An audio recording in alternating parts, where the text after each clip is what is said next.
ازيكم عاملين ايه الاخبار؟ يا رب تكونوا بخير. وحشتوني جدا جدا من الفيديو اللي فات.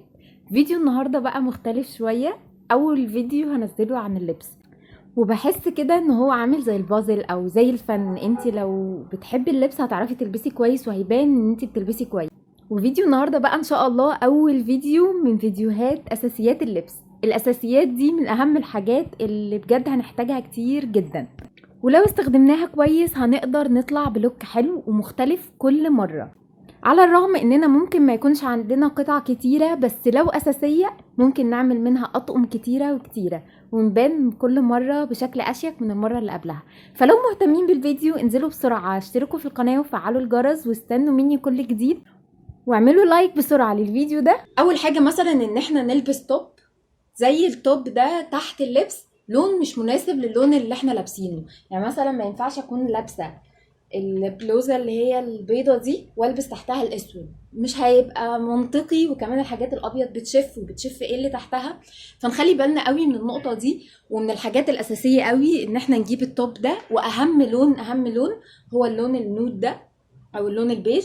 مهم جدا جدا لانه هو لون الجسم، فمش بيحسسك باختلاف الدرجات بتاعه الالوان. ومهم عشان لو لابسين حاجه مفتوحه او لابسين حاجه ممكن تبين جسمنا او كده، مهم او يكون عندنا ده، ويكون عندنا بنص كم او بكم على حسب. بس اللون ده من الاساسيات يا بنات. بعد كده تاني حاجه من اساسيات اللبس عندنا ان احنا لو بنلبس اي جيب او بنطلون واسع او بنلبس اي دريس، المفروض يكون عندنا ليجن. الليجن اساسي لون ابيض واسود، ده من الحاجات الاساسيه، ولازم يا بنات يكون لايق على اللبس لانه وارد جدا ان هو يبان هوا يجي يرفع اللبس، فلازم يكون لون متناسق. فحلو قوي ان انت على الاقل خالص يكون عندك اللون النود والاسود والابيض. بصوا، دي الاساسيات لاي حد، سواء محجبه او مش محجبه، سواء انت بتلبسي بنطلونات، سواء بتلبسي جيبات، سواء بتلبسي اي حاجه، فالحاجات دي لازم تكون موجوده عندك. بعد كده عايزه اقولك ان اساسياتك في اللبس مش اي فيديو بتشوفيه في اساسيات لازم تمشي معاه، لان اساسياتك في اللبس غير اساسياتي في اللبس غير اساسيات حد تاني في اللبس.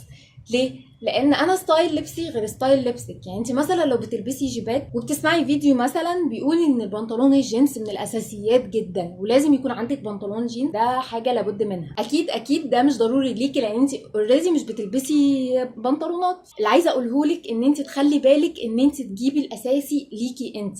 الحاجات دي بتختلف اختلاف تام، زي مثلا اختلاف الشخصيه. انت في حاجات تنفعك وحاجات ما تنفعنيش، حاجات تنفع اي حد وحاجات ما تنفعهوش. المهم نجيب المناسب لينا عشان ما نكومش هدوم وخلاص، وده ليه اضرار كتير علينا نبقى نتكلم فيها بعدين. بعد كده من الحاجات الاساسيه عندنا التيشيرتات. والتيشيرتات اللي احنا المفروض نجيبها هنجيبها عادي، لو عايزينها برينتد زي دي تمام، لو عايزينها ساده تمام. بس انا هقول لكم بعمل ايه. انا بجيب التيشيرت برينتد عادي عليه اي رسمه، وبعد كده ببدا ان انا لو حبيته ساده عادي جدا بلفه. وعايزه اقول لكم ان عادي ممكن نستغل اخواتنا او ابهاتنا ان احنا ناخد التيشيرتات بتاعتهم ونوفر على نفسنا شويه. فالمفروض يكون عندك اي تي شيرت ابيض سواء برينتد او لا. احنا عرفنا هنعمل ايه، صدقوني هينفعكم كتير جدا، وممكن نعمله ستايلنج بطرق كتيره قوي. كمان من الحاجات الاساسيه في التيشيرتات هو اللون الاسود. يبقى الابيض والاسود دول عندنا في التيشيرتات بيزكس وما مفيش استغناء عنهم. لو حبيتي تزودي بعد كده اي لون زودي عادي. خلونا بقى نتكلم دلوقتي على الحاجات اللي بتنفعنا في الصيف وفي الشتاء، مفيش استغناء عنها ابدا. واولها طبعا كل فيديو عن فيديوهات اساسيات اللبس سمعت، وهو الشميز الابيض. عايزه اقول لكم ان الشميز الابيض ده فعلا ضروري. اي فستان مثلا نص كم او قط او كده ممكن تستخدموا ده تحته عادي. اي حاجه في الدنيا هتحتاجوها، هتحتاجوا لبس فورمال هتلبسوه، هتحتاجوا ان انتوا تلبسوا تعملوا حاجه تنفع لمناسبه هيفت. فعايزه اقول لكم ان بجد من اهم الحاجات اللي لازم تكون عندك هو الشميز الابيض. كمان من الحاجات اللي هتحتاجيها كتير جدا هو الشميز الاسود. الشميز الاسود من الحاجات برضو اللي هي الجوكر، بالذات لو انت بتحبي الغوامق فهينفعك جدا. فانا بالنسبه لي الاساسي الشميز الابيض والاسود. حبيتي بقى تزودي دي حاجه شخصيه ودي حاجه ترجع لك، بس تجيبي الاساسي الاول اللي هينفعك في اللبس وبعد كده زودي. حبيتي بقى تزودي بعد كده ممكن تزودي اللون الكحلي، زودي الالوان اللي حاسه ان انت ممكن تلبسيها بطرق كتيره وعندك حاجات كتيره تليق عليها، وفي نفس الوقت تكون الوان بيزكس. يعني ما تبقيش مثلا اول مره تجيبي شميزات او اول مره تنزلي تعملي شوبينج وتنزلي تجيبي مثلا شميز اللون ده، لا ده مش بيزكس. او مثلا تجيبيه احمر او تجيبيه الوان اللي هي الالوان اللي هي بتتلبس في طقم واحد او ملهاش افكار كتير او ما تلاقش على كل حاجه. فاختاري دايما الحاجات اللي هي هتنفعك على لبس كتير. كمان لو احنا في الصيف وعايزين حاجات تنفعنا وتغنينا مثلا عن الشميز تحت اي حاجه، ففي مكملات حجاب كتيره جدا طلعت جديده. يعني مثلا ممكن لو حاجه تلتين كم ممكن تجيبي لها المكمل اللي هو لحد الكوع كده وتلبسيه كانك لابسه شميز ابيض، ومش هيحررك ابدا ومش هتحسي بتكتيفه ولا كلكعه كده في اللبس، فهيبقى مفيد قوي ليكي. هحط لك صوره المكمل ده على الشاشه دلوقتي. كمان في مكملات حجاب اللي هي بتبقى النص اللي تحت من الشميز، يعني الجزء ده بس، بحيث ان لو في اي حاجة قصيرة ممكن تلبسيها تحته كأنك لابسة شميز، وبتبقى حاجات عملية جدا وهتنفعك جدا وخصوصا في الجامعة والنزولات السريعة دي. خلاص كده خلصنا الجزء اللي فوق في الحاجات اللي هي الأساسية. احنا ده كله ما اتكلمناش على لبس فيه اي افتكاسة، هو كلها حاجات ممكن تكون موجودة عندك في الدولاب اصلا بس انتي مش عارفة ان هي دي حاجات أساسية ومش عارفة تستخدميها كويس. نيجي بعد كده للجزء اللي تحت او البنطلونات والجيبات والحاجات دي. خليني اكلمك الاول، لو انت بتلبسي دريسات خلي يكون عندك بيسك دريس ابيض واسود، دول من الحاجات الاساسيه. كمان ممكن تستغليهم ان انت تلبسي، ثانيه واحده، ده بيسك دريس في منه خامه صيفي وفي منه خامه شتوي. ده ابيض، استنوا كده، البيسك دريس اهو، ده بقى مكمل للاخر. ممكن تلبسيه بكذا طريقة، ممكن تلبسيه تحت عباية مفتوحة، ممكن تلبسيه وتحطي حزام، ممكن تلبسيه كأنه جيب أصلا، تلبسيه بطرق كتيرة قوي. البيسك دريس بجد من أكتر الحاجات اللي لازم تكون موجودة عندك لو انتي بتميلي لللبس المودست اللي هو جيب ودريس وكده، فمن أكتر الحاجات اللي هتفيدك هي البيسك دريس. كمان لو حابة ان انتي تختصري على نفسك فلوس وكده، فتأكدي ان انتي جايباه خامة تنفع صيفي وشتوي عشان ما تعمليش زيي. يعني انا جبت ده بس ده الحقيقي تقيل قوي، فانا مش عارفه البسه في الصيف فبضطر البس واحد تاني صيفي.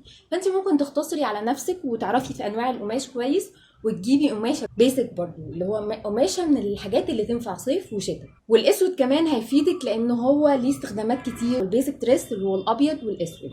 نيجي بعد كده بقى لو انت بتلبسي جيبات.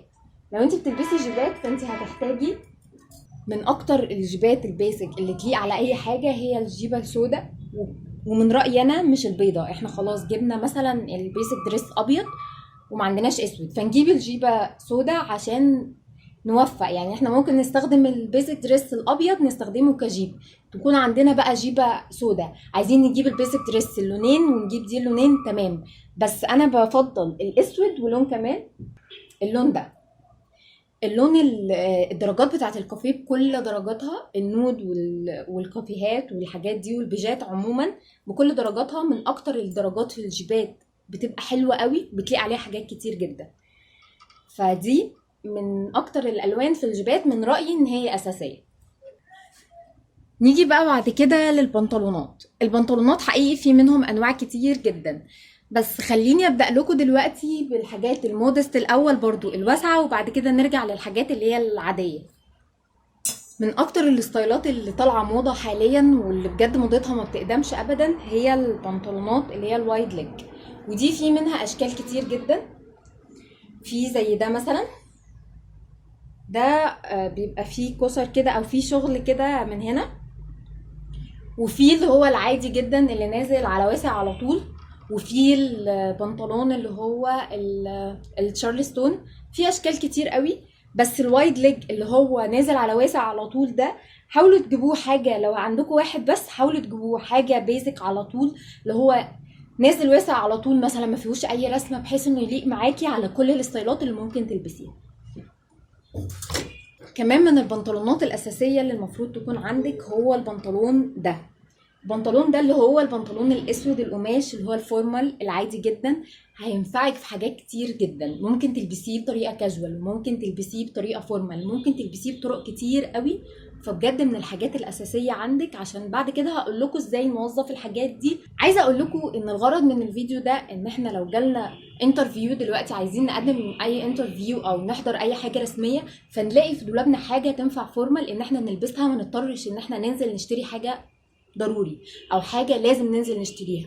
لو حصلت مناسبه بسرعه زي ما بيحصل مثلا واحده صاحبتك قاعده مكتمه بقالها فتره وفجاه انا فرحي الاسبوع الجاي، فاللي هو لازم يكون عندك حاجه للطوارئ او حاجه تقدري تتصرفي بيها وفي نفس الوقت تكوني شيك، ومش لازم نصرف فلوسنا كلها على اللبس عشان خاطر الافراح وكده. بس فالمهم ان احنا لازم ننجز نفسنا كده. وبكده نكون وصلنا لنهاية أول فيديو من فيديوهات أساسيات اللبس. مبسوطة قوي لو انتوا كملتوا معايا الفيديو لحد دلوقتي، واتمنى يكون الفيديو عجبكم وفاتكم لو بحاجة صغيرة قوي. وما تنسوش انكم تنزلوا تعملوا لي لايك بسرعة قوي للفيديو ده لو عجبكم، واستنوا مني الفيديوهات الجاية وان شاء الله ان شاء الله هتعجبكم قوي. دمتم سالمين واشوفكم على خير، يلا باي.